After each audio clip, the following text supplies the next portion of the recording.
Welcome to the Private Practice Pro podcast, a podcast dedicated to helping therapists cultivate success. Here's your host, Kelley Stevens. All right. Welcome back to the Private Practice Pro podcast. We have Justin Martin here.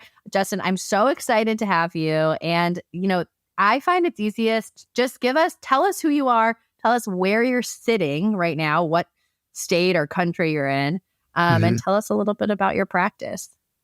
Yeah. Thanks for having me, Kelley. Yeah. My name's Justin. I'm an LMHC here in the state of Florida. Right now, where I'm sitting is in South Florida. I've been staying here for a little bit, but my practice is in Orlando, and that's where I currently reside. So doing a little bit of traveling.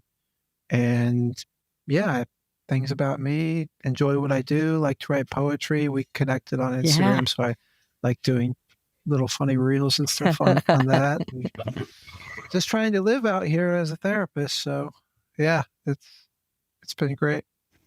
It's funny, off camera, I was saying you're only the second guy I've had on this podcast. Mm-hmm.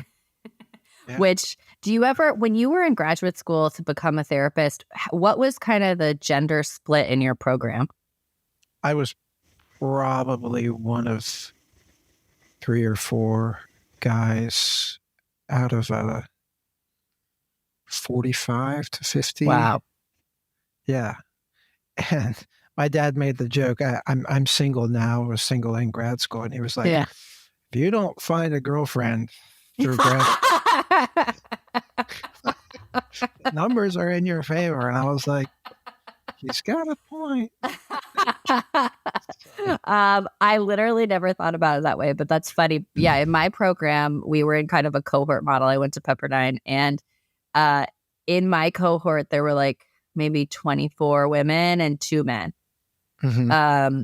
And which I always just think it's an interesting dynamic. And I don't know, what was that like did you think anything of it? Was it like in undergrad, I'm assuming you were in more of a 50-50 split sort of situation.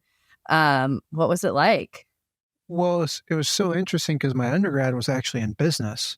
And so it wasn't really a 50-50. It was like the other way. It was the complete opposite swing. And I remember I had a class in undergrad business school where it was like, if you didn't get to class like on time, like on the dot, your grade would drop a letter grade.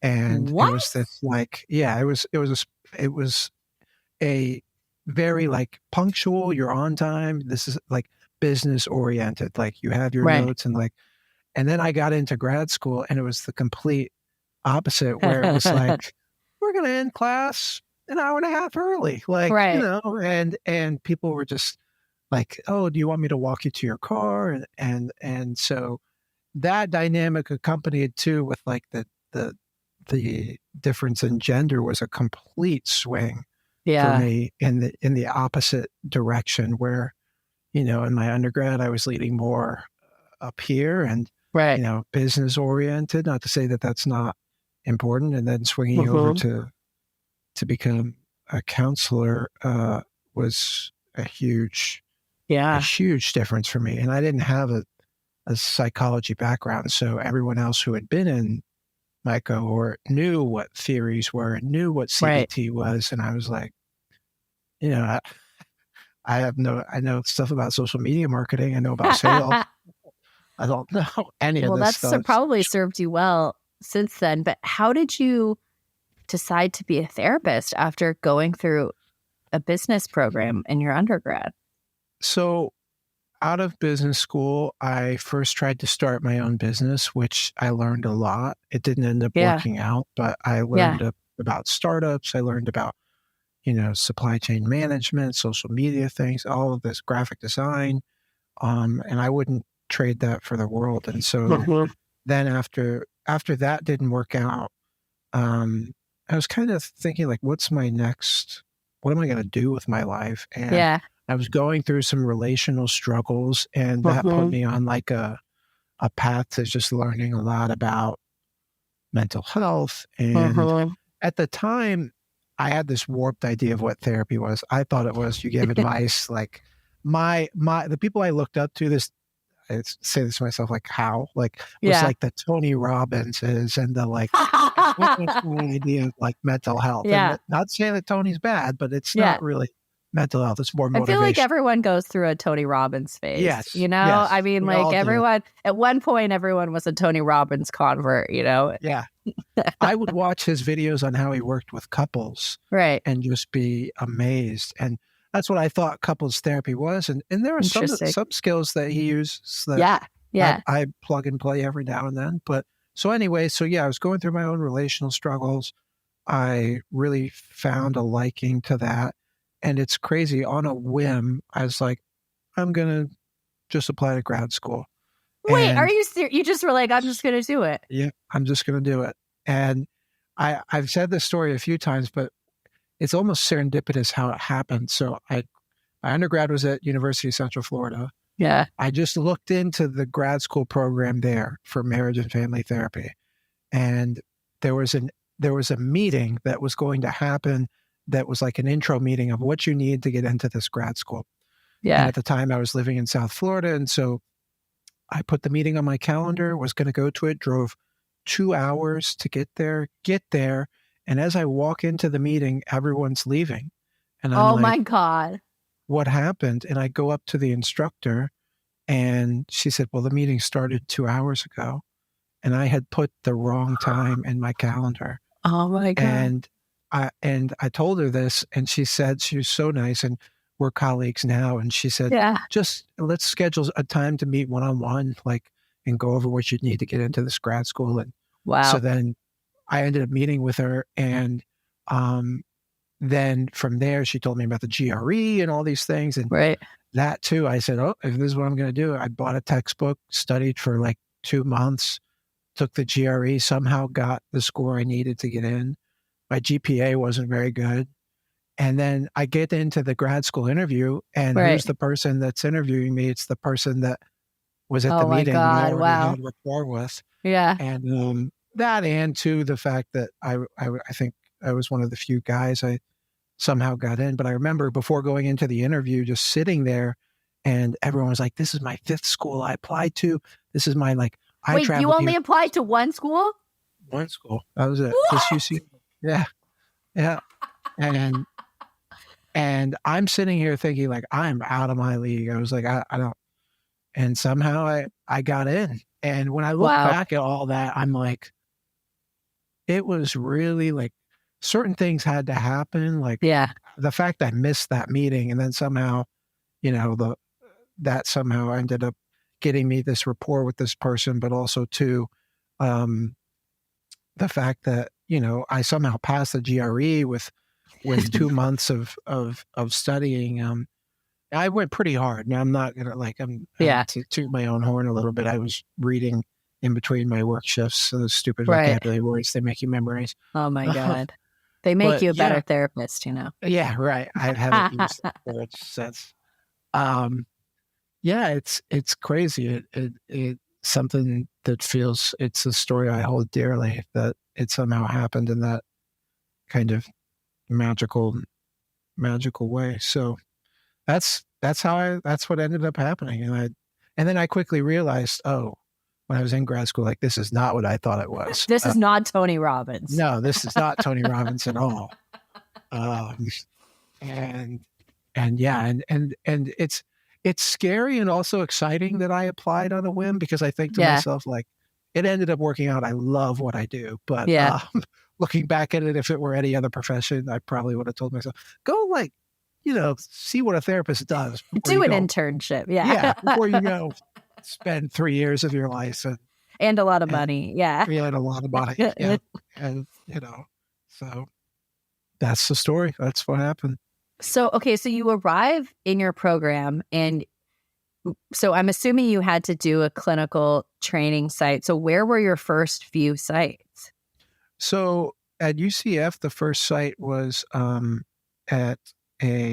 it's actually on campus. They have a wonderful program. Nice. Yeah. They have a wonderful program that offers free counseling to the community.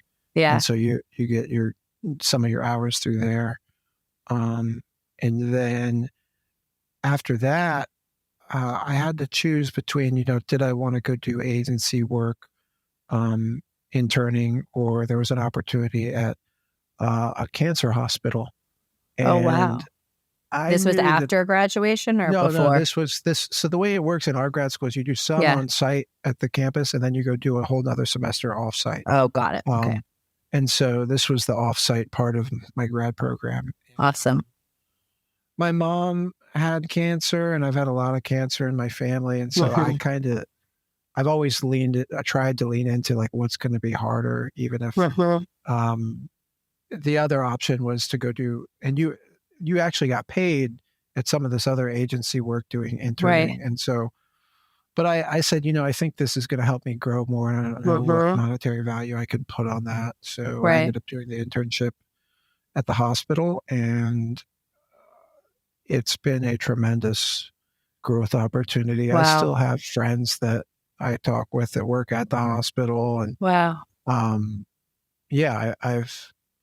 at times I miss, like, I was like, I wish I could go back and just do like 3 months of work there again, because it's such a different, you learn so much about other people. You learn, it opened me up to death and dying, which we all have to get used to. Yeah. Yep. And so, profound experience that I wouldn't trade for the world. Well, and I like what you said about leaning into what's harder. I think sometimes, in our training, it can feel like some of the populations we work with it's challenging, and I think that especially in those early years, working in challenging settings is important, even though it can be really hard. Right. Definitely. Right. So after you left the cancer hospital, then after you graduated, where did you go? I went to a group practice right out of that. Did that for about a year. And, that was good. There was also some difficulties with it. I just don't think it was a good match. And so then after that, I then went and actually worked in an eating disorder agency and learned a lot about that. Was another thing too that I had no idea until I got into that setting. And it was, again, an experience I won't trade for the world, even if I moved on from that too. And then opened up my own practice while I was working there. And I know I think you've talked about this, but for me too, it was so nice to then like have a stable source of income while also trying to grow my practice. I think that's the best way to do it. And hugely, so did that. And then to the point where, then my private practice, I was, making more money than I was at the agency, and just switched over to that. Wow. Yeah. I mean, I think that's how I did it too. I worked part-time at a lot of places and as my practice grew. And, I think there's pluses and minuses of doing that. But certainly if you don't have any other, like I didn't have other financial support to help me get through a transition like that. So being able to do kind of a slow transition made it so that I wasn't going to have a huge income loss. Absolutely. I think if anything, there were years for me where about a year where I was doing both. It's probably when I made the most money because I was working 2 jobs, and then there's that jumping off point where you're like, wait, I have to give up the stability of the health insurance and the, retirement plan or whatever your agency is offering you. Not that they all do offer that, but, and that's scary. So how did what was that jump off like when you finally decided to be full-time in your private practice? It was definitely scary. Again, I think to your point, if I had to go do it again, I may have actually stayed a little bit longer and saved up like a buffer. Yeah. I remember that first year was kind of, I didn't know, like what I didn't know is like, what's the slow months? What's the not so slow months? Yeah, the first year is a whole beast of its own. You're just, kind of figuring it out. And so, but yeah, it was definitely scary, but I also did a lot of work, like while I was at the agency, because backing up, when I was at that group practice before I worked at the agency, when I left the group practice, I was going to take some of my clients with me, and I had no place to put them because I wasn't my own entity. Oh, I see. Yeah. And so there was like a 2 to 3 week span where I just like, I also couldn't leave my clients on hold. So I was like, just give me 2, 3 weeks. Yeah. And did all the LLC filings and all that. And like, I was working like a mad dog for 3 weeks. And then when I came out of it, I was like, I'm really glad I put the work in for that because now it's done. Yeah. I don't have to worry about it. And so I kind of took that approach of like, with my SEO and things like that, I outsourced that and was able to do that with the money I had from the agency work. Yeah. And just brought on people that could do it, had more industry knowledge than I did. And that paid off tremendously. So I think that made it less scary. It was like, oh, I've got like, here's how many calls I'm getting a month, right? Here's how many, like, if I had just kind of walked into it with nothing and said, I'm going to quit my job, like, I don't think it would have went really well. I think that's huge, though. I mean, I think that what you're saying of that 2 to 3 week kind of just hustle, I actually did something similar where I, there's that moment where you're working for someone else's entity and then all of a sudden you have to become your own business. And there is, regardless, some sort of point in time where you have to kind of like get your shit together. More or less, you have to file for your business license. You have to do all those things. And sometimes people will ask me like when they're in my course, like how long does it take to do this process, that like 2 to 3. And I'll say like, you could do it in 2 to 3 weeks. You could finish all the work part of it in a weekend. Or you could do it in 6 months, I mean, so, but I did the same thing that you did. I decided in my brain, I was like, okay, I'm going to start in January with all my clients in my new practice. So I was like, when is 2 to 3 weeks? When do people take 2 to 3 weeks off of therapy anyway? Over the holidays. Right. So the like genius / total idiot that I am was like, I'm going to do the whole process over Christmas, which turns out like everything's closed over Christmas. Yeah. You can't file anything over Christmas. Right. Like there's no help, like no support. So I ended up doing it, but I would not suggest doing it then. But is it possible? Yeah, you could do that. Sometimes now I tell people like spring break, time, Thanksgiving, maybe like times when clients might not already be coming to therapy. And a certain amount of that you could do while you're still working for someone else. Yeah. Too. Like you could file for your S Corp or, if you become an S Corp or an LLC or whatever, depending on your state. But it's possible to do it in 2 to 3 weeks. You just got to really hustle, Yeah. And I think I read a book that I enjoyed back when I was in business school. It was called The Power of Broke by Damon John. And he talked about how when he started his business, it was actually the fact that he had no money that drove him. That hustle like ended up.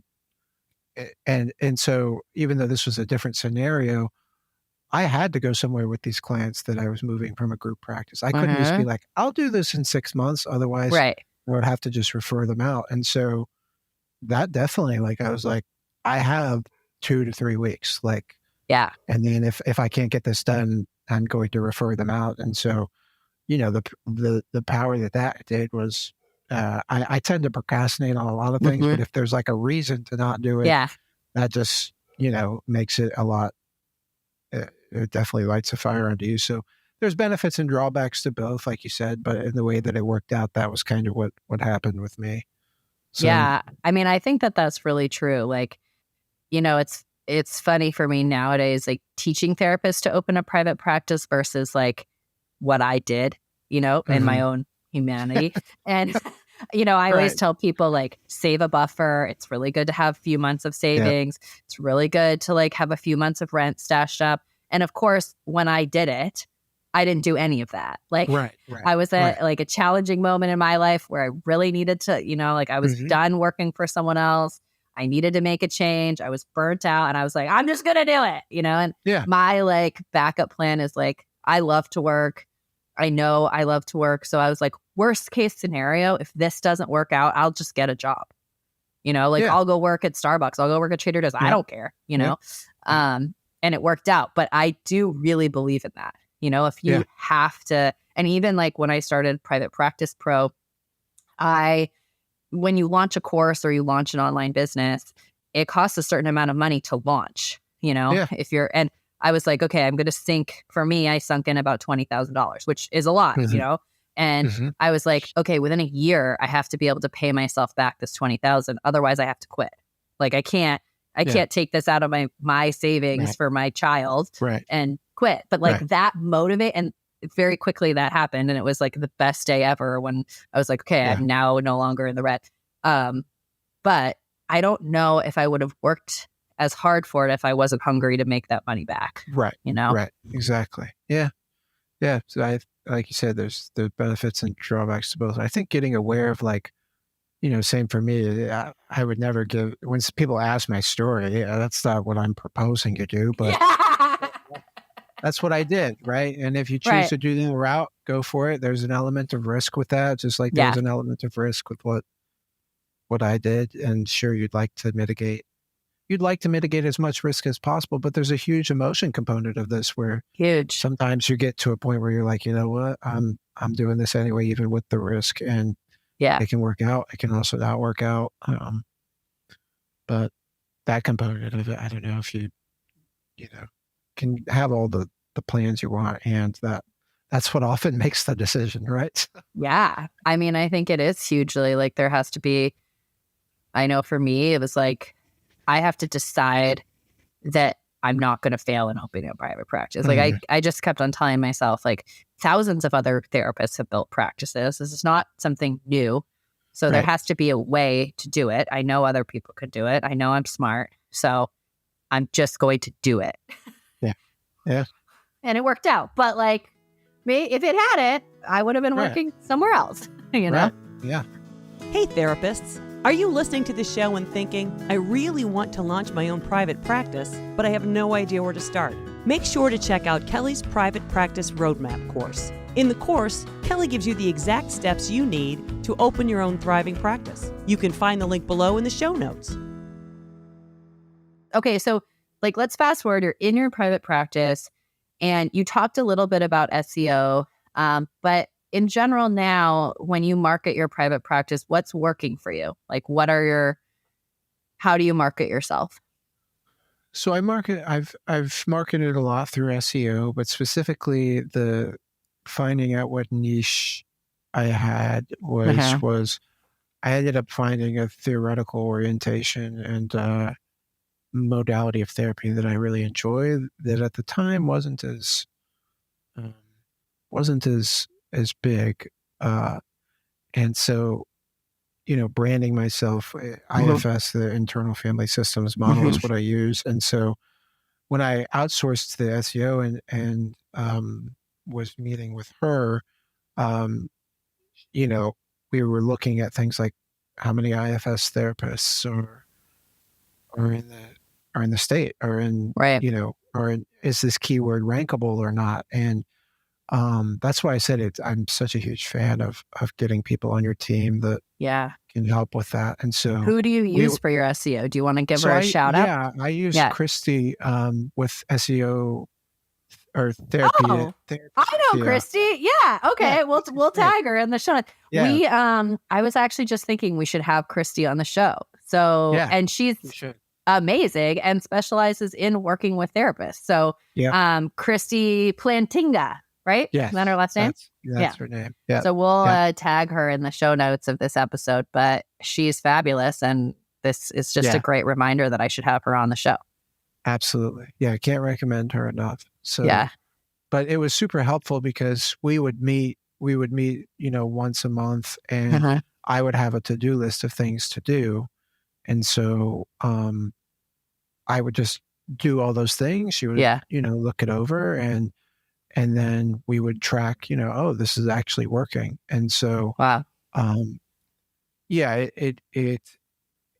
it was, I think that in itself was super helpful. And then too, as I started to get into the IFS community more, like I'm still doing trainings and things like that. And that would just organically grow my network to where then people would be like, oh, Justin's the guy for IFS and couples, or things like that. So, yeah. And then with Instagram too, finding when I started that, it got to the point where then a lot of people were reaching out to me through there. And so I think there's the combination of it all of like SEO was helping me locally, Instagram was helping me more on a statewide level. And then, the being in the trainings and things like that was also helping me build referral networks with therapists and practitioners.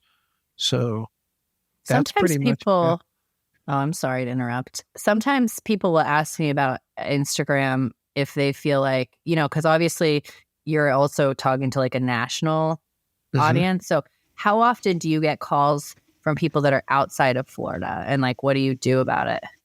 All the time. All the time. I mean, and there's a big debate on this of like, you've seen it, the very polarizing, like the coaching. Yeah. Kind of thing. Have you noticed I like very rarely weigh in on this on Instagram? Yeah. Well, it's such a polarizing topic. Yeah, it's complicated. But I think underneath all of it really is when I've listened to therapists and other coaches, because in the IFS community, one of the things is that you can actually take the training without being a therapist, and then you can be an IFS practitioner. Now, the legalities of your corporation and your right, like all that is for each person to decide. Yeah, but I've often had thoughts about just giving up my license in general to be a practitioner. I think there's benefits to keeping the license. But to answer your question of what I do, I think it depends. Sometimes, like through a practitioner's lens, I have a separate business entity that I am an IFS practitioner with. And if it fits for the person, but normally with more like, some people will reach out to me and they're really struggling. I said, you probably need more of a localized help. So I have my own screening process for that. Yeah.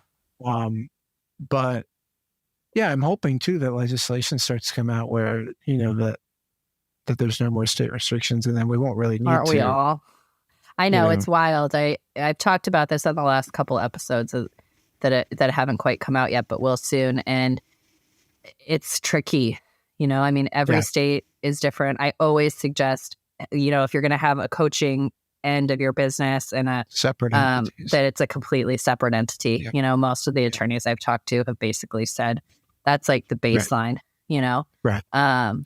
Which, and then for the majority of therapists I know who do it, I always will just say, talk to your lawyer, talk to your CPA, and every therapist in every state has to make a different decision, which is why I typically don't post about it on Instagram or anywhere else, because it's like, this is actually a one-on-one conversation we need to have about what's right for you and your business or businesses, if they're separate.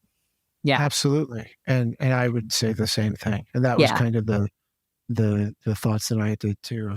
It was a lot of extra work. Like I had to open up a separate entity, and it comes with extra costs. Yeah. But it got to the point where so many people were reaching out to me through that I had to then weigh the trade-offs of, is this worth it to do or not?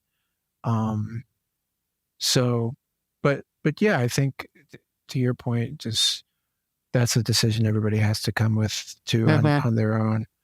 And then something I'm going to get into in the future, which you do a lot of, which is that you can have an offering that's not therapy that you can refer people to, like a course, or could be coaching, it could be something else, a book, something along those lines. And so that was my idea when I first built the Instagram account, was that regardless, I enjoy it, which is good, but also too, wherever I want to go with it from a business perspective can be, another source of income for me. Yeah.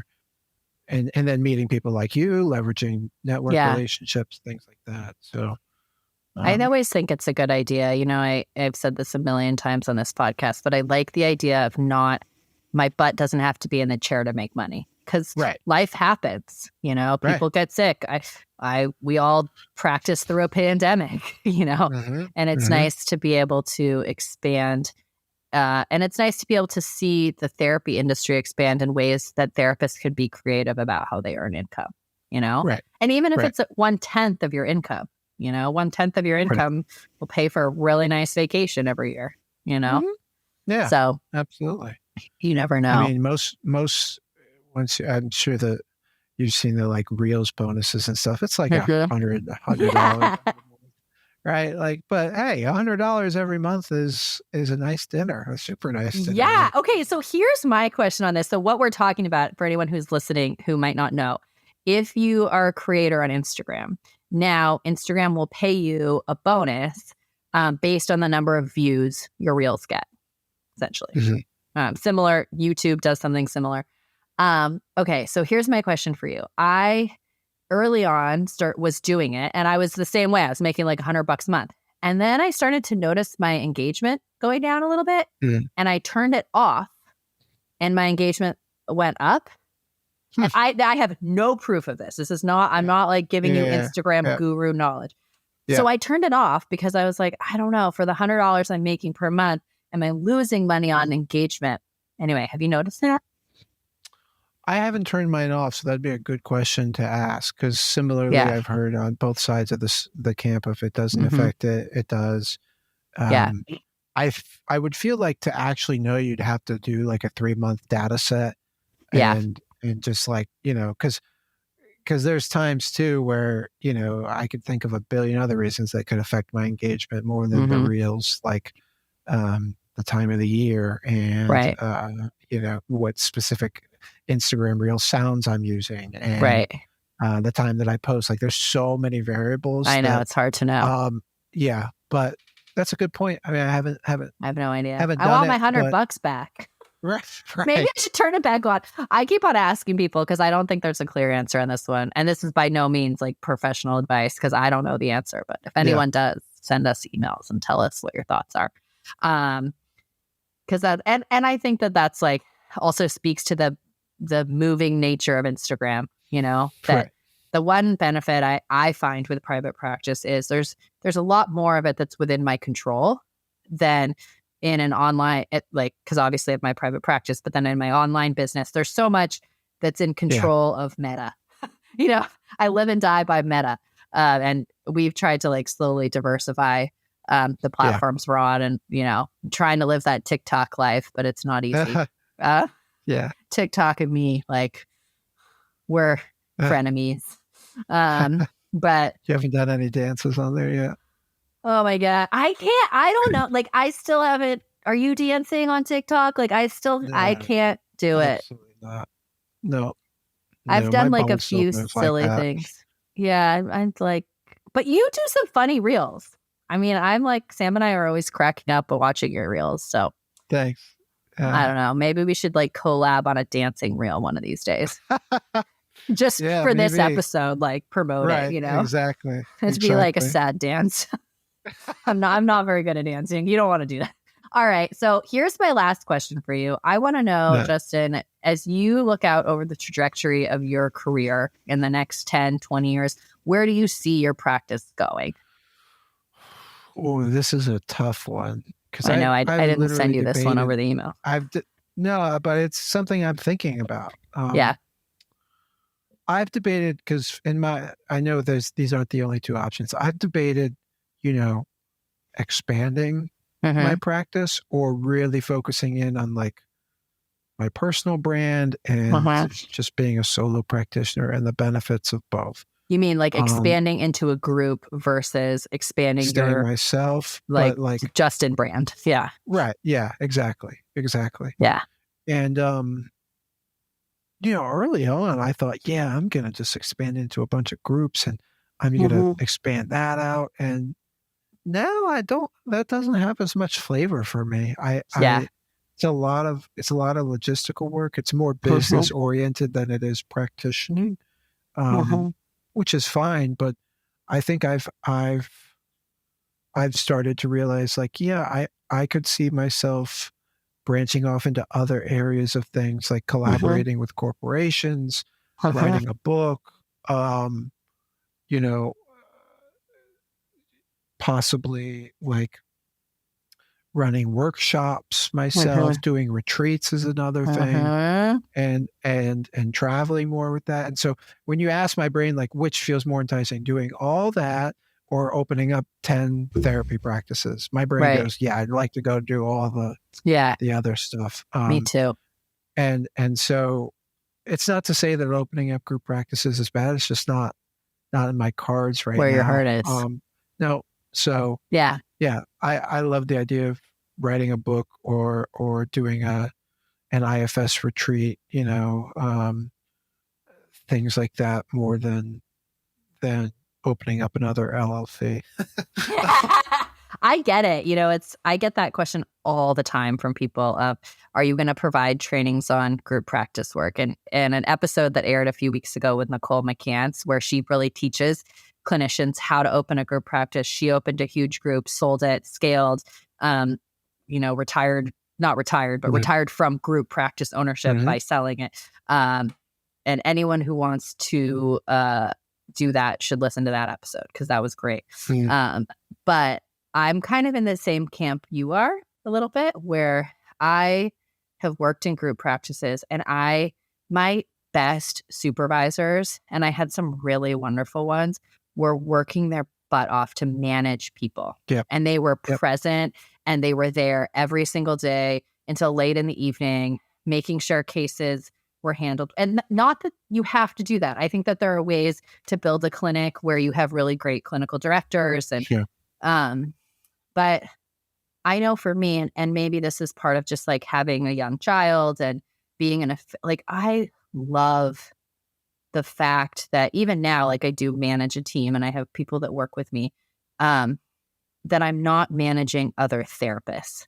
Right. And that I'm not responsible for the clinical decisions of other people, because my own caseload feels like enough to me.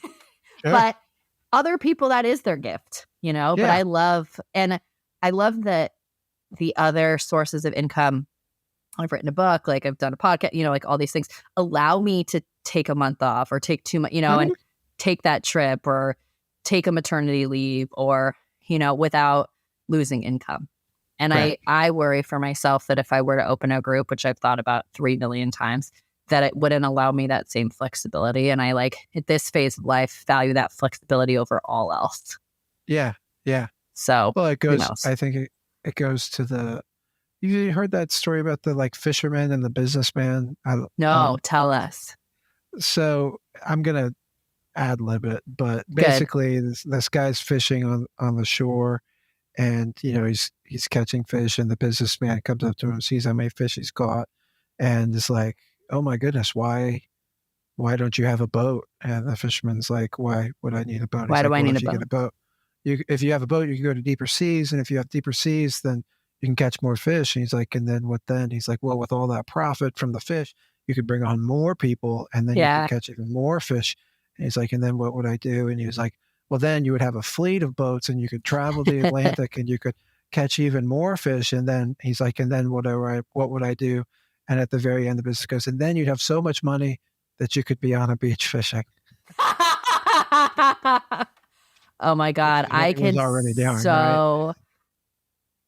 I needed to hear that today. I have to tell you, like, really, like, in all honesty, like, that this is a huge problem for me. Like, I'm like a builder, like, I'm like, I could do more. I could hire more people. I could produce more podcast episodes. I could do 2 a week. And my value is time with my family. And that's all. The reason I started this whole shebang is this.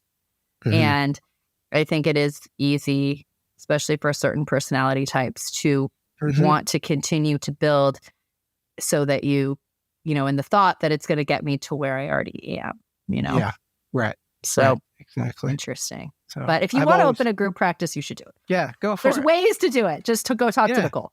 Yeah. Absolutely. Just don't talk to us about it. Just not for me. I'd like to be fishing on a beach, not on 10 boats. Me too. I'm going to Hawaii next month. I haven't taken a vacation actually in a long time. And I'm so excited. I want to do nothing. You were like me, where I literally was trying to plan my vacation. I was like, what retreat could I do that would be like a business expense? Oh my God. Literally, That's I'm the like, only way I'll do it. I told my husband the other day, I was like, how many videos do I have to film in Hawaii in order for me to write off our airfare? Or, I literally am emailing my accountant, like, what do I have to do to take this as a write-off? And he was like, how about you just take a vacation? Yeah. Like, how about like you use the money that you earned to do that, and let's just not work for 5 days, But the flip side is I love my job. So, and hosting retreats is a great idea, but I gotta like lay on a beach. Well, actually, I have a toddler, so I gotta like chase a toddler on the beach, and that's like there's no laying on the beach that's gonna happen on this trip. Although I don't know, bringing my parents, so like really hopeful that they're gonna watch the toddler for a little while, so I could at least lay on the beach for like 15 minutes. Anyway, Justin, thank you so much for sharing your private practice journey with us. And I will make sure we tag all of your info in the show notes. But do you want to just give everyone, where can they find you on Instagram and your website? Yeah. So you can find me at Parts of Me Therapy on Instagram. And that's also the name of my website. It's www.partsofmetherapy.com. Love it. Shoot me an email if you have any questions. I'm happy to, help in whatever way I can. This podcast is sponsored by Simple Practice. I've been using Simple Practice since 2016, which has helped me run a smooth and profitable private practice over the years. It has simplified everything from scheduling to billing, giving me a better balance between the work I'm so passionate about and the family time I'm not willing to miss out on. Check out the episode notes to get a free 2-month trial of Simple Practice, my preferred all-in-one HIPAA-compliant solution. Welcome back to Ask Kelley Anything, where I answer your burning private practice questions on my show. And I'm so excited for today's question.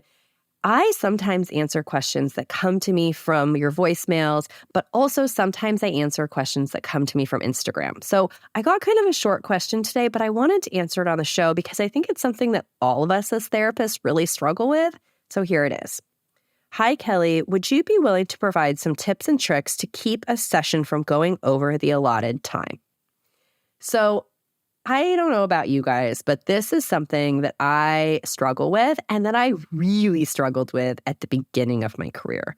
So I think this happens for a variety of reasons. Oftentimes, I think as therapists, we have to get used to that 50-minute container. And that's a typical therapy session, right? Some therapists do less, some therapists do more.